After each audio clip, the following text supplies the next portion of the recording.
یقیناً تمہیں اچھی نصیحت کرتا ہے اور وہ سب کچھ سننے والا اور دیکھنے والا ہے۔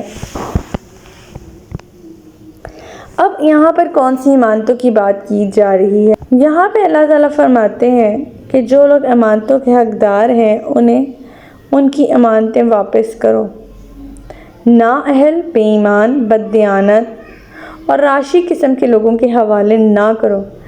اس لحاظ سے یہاں مجموعی طور پر مسلمانوں سے خطاب کرتے ہوئے اللہ تعالیٰ فرماتے ہیں کیونکہ بدکار لوگوں کی حکومت سے ساری قوم کی اخلاقی حالت تباہ و برباد ہو جاتی ہے، اس لیے انہیں کسی طرح کی ذمہ داری نہ سونپو، کیونکہ امانت کا دوسرا مطلب ذمہ دارانہ طور پر ملے گئے پوزیشنز، منصب بھی ہوتے ہیں۔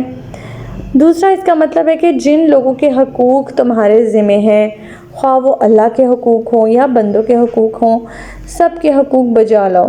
پھر اللہ تعالیٰ یہاں فرماتے ہیں کہ لوگوں میں فیصلہ کرنے لگو تو انصاف سے کرو۔ اب اس کا کیا مطلب ہے؟ اس کا مطلب یہ ہے کہ جب آپ کو کوئی حکومت ملے، کوئی سلطنت ملے، کوئی پاور ملے، کوئی پوزیشن ملے تو عدل اور انصاف کا دامن ہاتھ سے نہیں جانے دینا چاہیے۔ جیسے کہ ہم نے پچھلی آیات کو اگر ریلیٹ کریں، یہود نے صرف اسلام دشمنی کی بنا پر مشرکوں سے یہ کہہ دیا تھا کہ تم دینی لحاظ سے مسلمانوں سے بہتر ہو، حالانکہ مسلمانوں کی پاکیزہ سیرت اور مشرکوں کے کردار میں فرق اتنا واضح تھا کہ جو دشمنوں کو بھی نظر آ رہا تھا، اور خود یہود بھی اس حقیقت سے پوری طرح آگاہ تھے۔ اب انصاف سے اگر فیصلہ کرنا ہوتا تو وہ انہیں انصاف سے کرنا چاہیے تھا، لیکن صرف انہوں نے ان کی دل جوئی کے لیے، نمبر بنانے کے لیے جو ہے مشرکوں کی طرف جو ہے وہ فیصلہ فرما دیا۔ آیت نمبر 59، یا ایھا الذین آمنوا اطیعوا اللہ واطیعوا الرسول واولی الامر منکم فإن تنازعتم فی شیء فردوہ الی اللہ والرسول ان کنتم تؤمنون باللہ والیوم الآخر ذلک خیر واحسن تأویلا۔ اے ایمان والو، اللہ کی اور اس کے رسول کی اطاعت کرو اور ان حاکموں کی بھی جو تم میں سے ہوں۔ پھر اگر کسی بات پر تمہارے درمیان جھگڑا پیدا ہو جائے تو اگر تم اللہ اور آخرت کے دن پر ایمان رکھتے ہو تو اس معاملے کو اللہ اور اس کے رسول کی طرف پھیر دو، یہی طریقہ کار بہتر اور انجام کے لحاظ سے اچھا ہے۔ اب اللہ تعالیٰ نے اسلامی حکومت کی تشکیل کے لیے کچھ ہمیں رولز بتائے ہیں۔ سب سے پہلے تو یہ بات ذہن نشین کر لینی چاہیے کہ اسلامی نظام کا اصل جو ہیڈ ہے، جو بادشاہ ہے، وہ اللہ تعالیٰ کی ذات ہے، جو پوری کائنات کا نظام بھی بہترین طریقے سے چلا رہے ہیں۔ اب رسول اللہ صلی اللہ علیہ وسلم کی اطاعت اس لیے ضروری ہے کہ ہمارے پاس اللہ کے احکام اس کی منشا کے مطابق بجاوری کا رسول اللہ صلی اللہ علیہ وسلم کی اطاعت کے بغیر کوئی ذریعہ نہیں ہے، لہٰذا رسول اللہ صلی اللہ علیہ وسلم کی اطاعت کے بغیر کوئی ذریعہ نہیں۔ اللہ کی اطاعت اگر کسی نے حاصل کرنی ہے تو اسے چاہیے کہ رسول اللہ صلی اللہ علیہ وسلم کی اطاعت کرے۔ اللہ تعالیٰ یہاں فرما رہے ہیں کہ اگر کسی بات پہ جھگڑا ہو جائے تو معاملہ جو ہے وہ اللہ کی طرف پھیر دو۔ اس کا کیا مطلب ہے کہ قرآن پاک سے مدد لو، سنت رسول صلی اللہ علیہ وسلم دیکھو کہ اس میں کیا رہنمائی ہے ہمارے لیے، اور پھر اس جھگڑے کو جو ہے وہ سولو کرو۔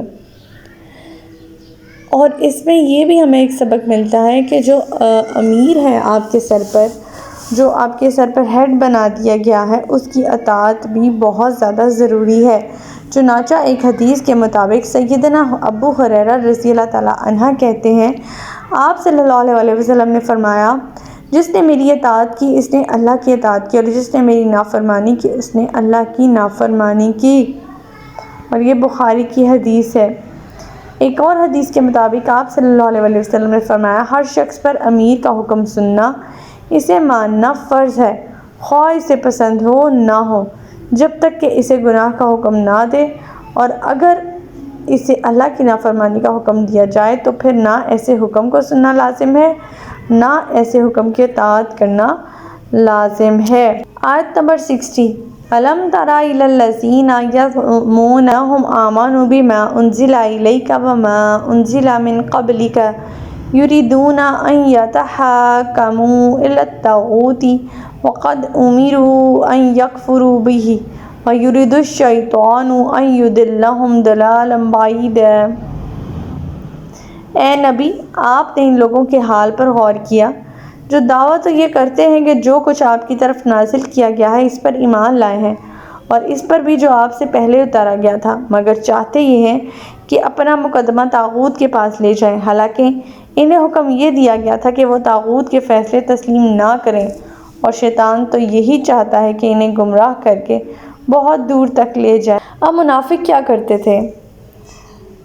دعویٰ تو مسلمانوں کا سا کرتے تھے مگر حقیقت میں منافق تھے، اور منافقوں کا یہ طریقہ تھا کہ جب مقدمے میں انہیں توقع ہوتی کہ فیصلہ ان کے حق میں ہوتا تو اسے رسول اللہ صلی اللہ علیہ وسلم کے پاس لے آتے، اور جس مقدمے میں انہیں یہ خطرہ ہوتا کہ فیصلہ ان کے خلاف ہوگا تو اسے آپ صلی اللہ علیہ وسلم کے پاس لانے سے گریز کرتے۔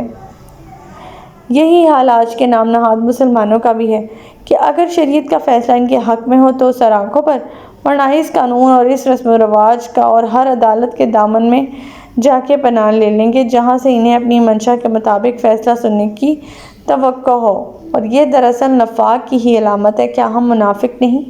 ہمیں اپنا تجزیہ خود کرنا چاہیے۔ تو ہمارا آج کا سبق یہیں تک تھا۔ اللہ تعالیٰ سے دعا ہے کہ اللہ تعالیٰ قرآنی احکامات پر ہمیں عمل پیرا ہونے کی توفیق عطا فرمائے۔ اللہ پاک ہمیں ہدایت دے کہ جس کے بعد گمراہی نہ ہو۔